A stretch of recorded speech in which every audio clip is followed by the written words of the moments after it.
We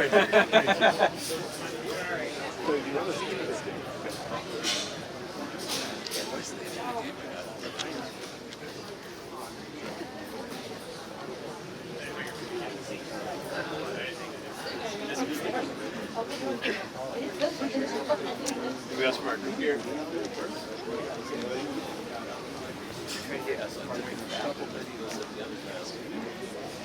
They're all right.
Call back, yeah, let's do it. Stuck together. They're right here. I'm trying to hold it.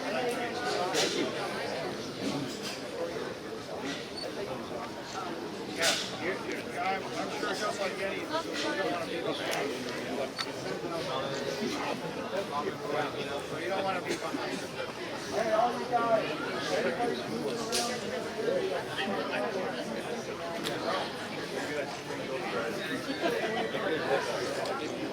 Huh?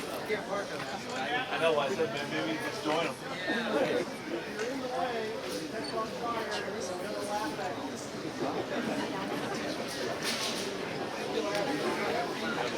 We do not have a fire. They said it's sick.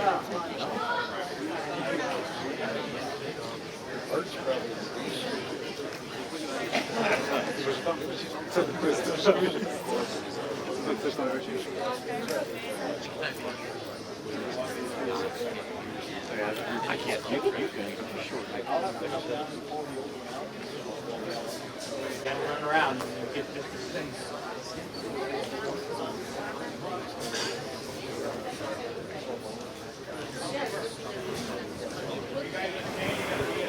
Yep, yeah, I'm trying to figure out. I don't know if you're going to want to sit there. You're going to bring your vehicle.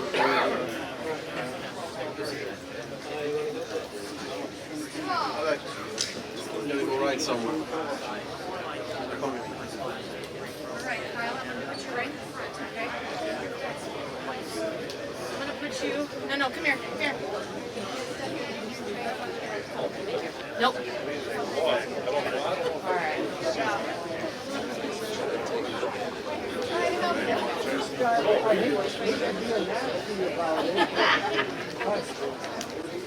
But you are. Welcome everybody to the Noon Woods Battle. It is June 6, 1944. The beaches are that way. Consider the Home Depot the beaches. That way are the Germans. The paratroopers dropped in behind the beaches.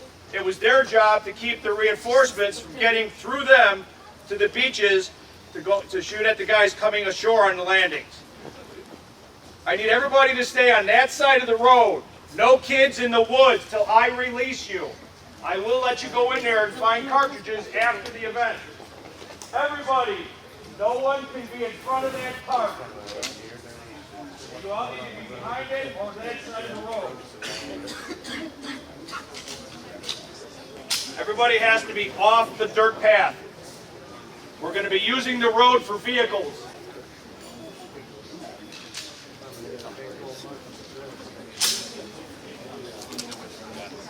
Guys, we're starting. Get off the road. Hey, I think there's some German trucks. Watch this, guys. Yeah, definitely. Go. Somebody go. Go towards the back. You're out of the Collateral damage.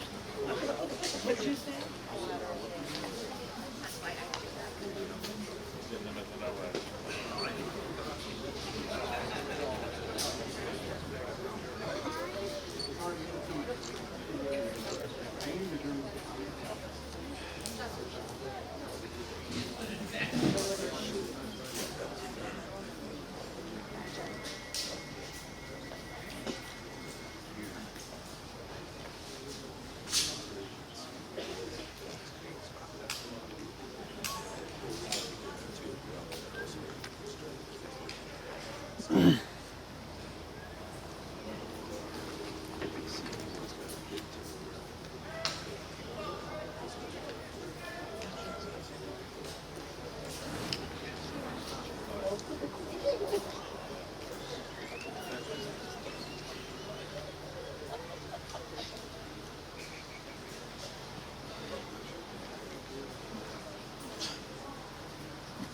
Is that jammed?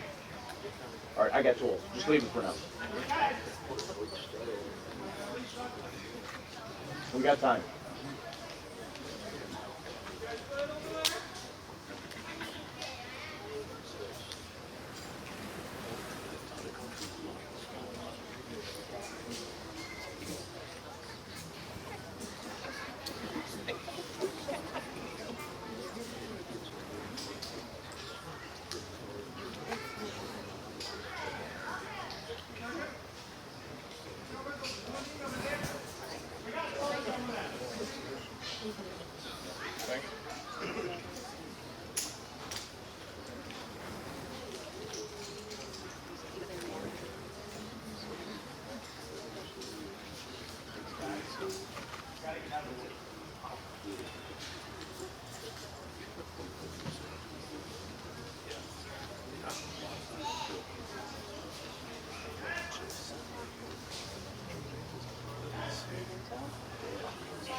Sergeant, you clear?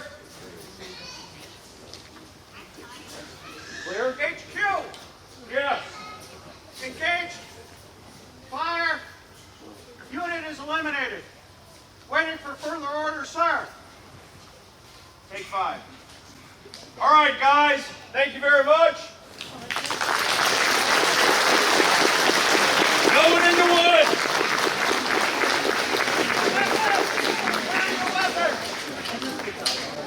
Clear your weapons. Assemble by unit in the middle of the battlefield. No one in the woods. Hey, no one in the woods. It'll be 5 minutes. Go in. It'll be 5 minutes or so. You gotta put all the weapons away. Guys, get back in the woods. Gotta get that side of the road.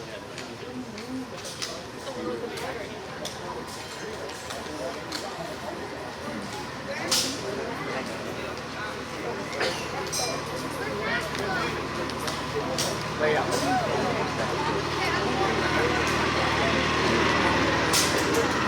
Lay out.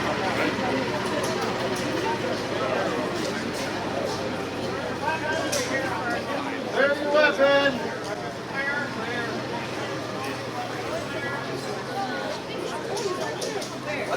Oh, he got there. Oh, but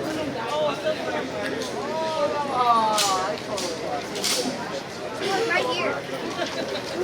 Let's be rude. Get back. I know.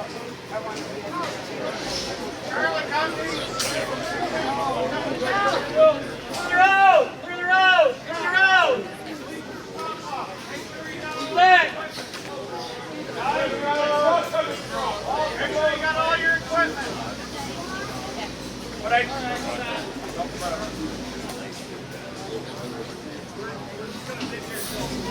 I know, but you're gonna. Hey, I got a job for you. Okay, stop there. Okay, let's go. Turn it off. Ladies and gentlemen, does anyone know what this is? Let's ask these guys.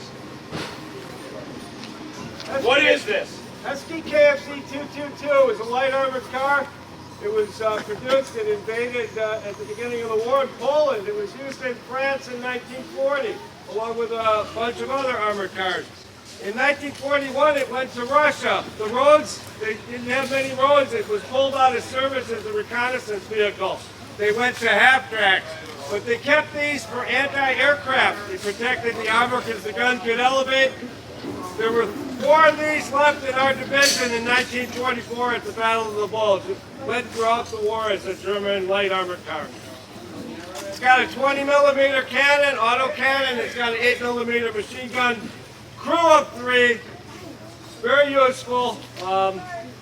Mostly used against partisans after they pulled them out of recon. Any questions? Go ahead. What is the logo stand for, the equal sign? The Lorraine Cross? You talking about this? Yes. That's our division symbol, Lorraine Cross. We were mostly recruited from the Alsace-Lorraine region, and that was our symbol. All the German divisions had symbols. Yeah, it's sort of a French and German symbol. That was also used by the French resistance. No kids in the woods, guys. Till I let you go, or I will. Good question. You're gonna hang out, or you want to take off? No, we'll wait till the Thank you. Thank you. Any other questions? Any other questions for this gentleman? What's the next speed of the vehicle? Maximum speed? Yes, sir. On a highway with asphalt, about 45 miles an hour. Any other questions for him? Gentlemen. Go ahead. How effective was it against American tanks? Not. It was effective against jeeps and guys, not tanks. Trucks, jeeps. You saw the American armored car out on the field. It might be able to fight it for a while because their armored car was pretty thick. And otherwise, it wasn't meant to fight. It was meant to spot and shoot and run. Thank you. Gentlemen. Stop talking. Loud. Loud. Who you are, what you did in the war. Any special weapons here. My name's Heinrich Steiner. I'm with 3rd Panzer Grenadier Division, 53rd Reconnaissance Company with this armored car here.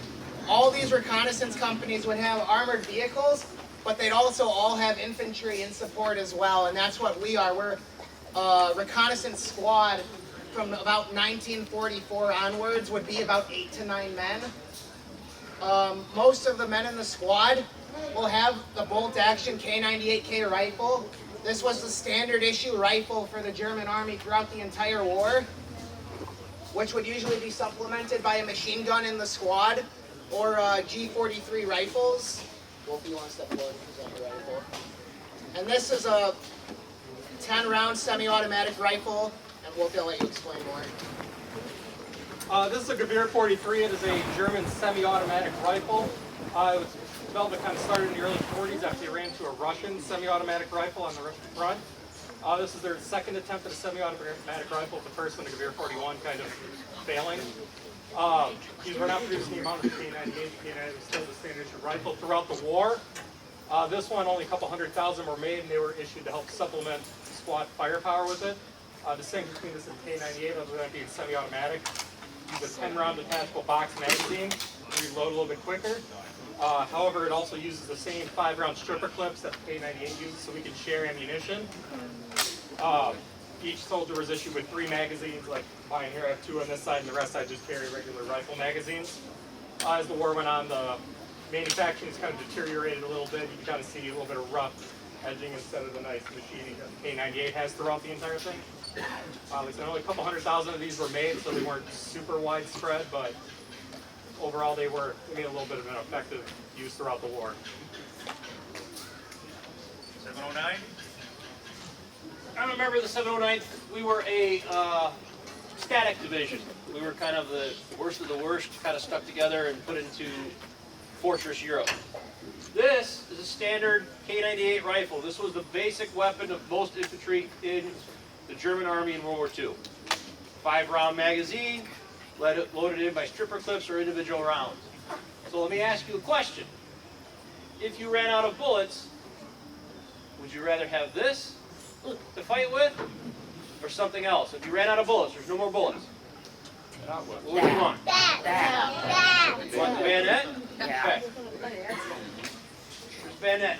I would take the weapon that most German soldiers chose, which was this. This is a spade. It cut tree limbs, it cut people limbs. The problem with the bayonet is when you stab somebody, a lot of times it got stuck. You had to kick them. The nice thing about the shovel is, typically what cleans through, cleans up, or broke a bone at the very minimum. Now, which weapon do you want? Bayonet. I'll take the bayonet. I'll take the bayonet. I want one for each hand. One in each. Whack somebody. Yeah, whack and stab. Any Schmeisers? Make it a I won't get any bullets. That's a really crap ton. Fine, you're gonna get it. My first objective to All right, is the to last grab group we have are the Americans, the good guys. where you're from.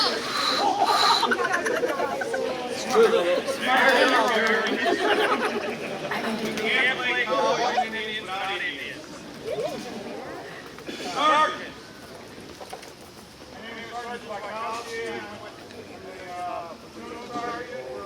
Charlie Company's 1st, 502nd Parachute Infantry Regiment, 101st Airborne Division. I don't know how to die, kill.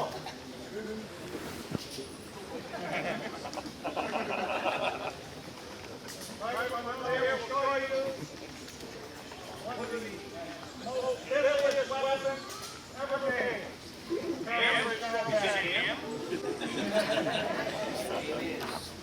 The greatest battle equipment ever devised. I could argue that. You got to come back to the second battle to see why. This is the M1 Garand. This is a semi-automatic NS-operated 30-06. This was the standard issue rifle for the American GI Marines or Navy seamen at the front. Started from about 42. He adopted this prior to the war, prior to Pearl Harbor. We didn't have enough bolt action, similar to the Germans.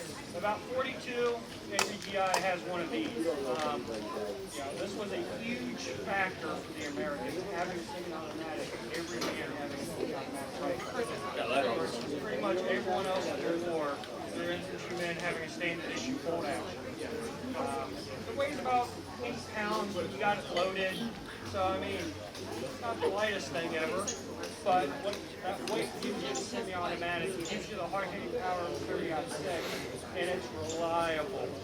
And this battle wasn't the best example of that, because I'm sure you saw some of us fiddling with jams and blanks, and that's just 80-year-old rifles using blanks. Guns don't like using blanks. But real life, real bullets, these were just super reliable. Serve GIs great and doing the job. That's how they prepare business and their Any questions? Just one thing I forgot to mention, I'm sure a lot of people know, the M1 Garand is where you get the iconic paint.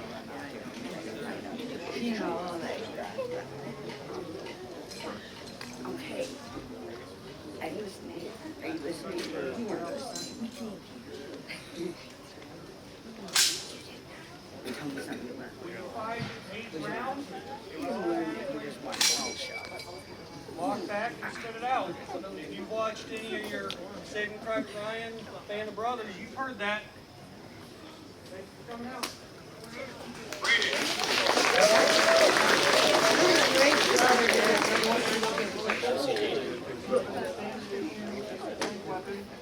Really from the beginning of the war, they started off with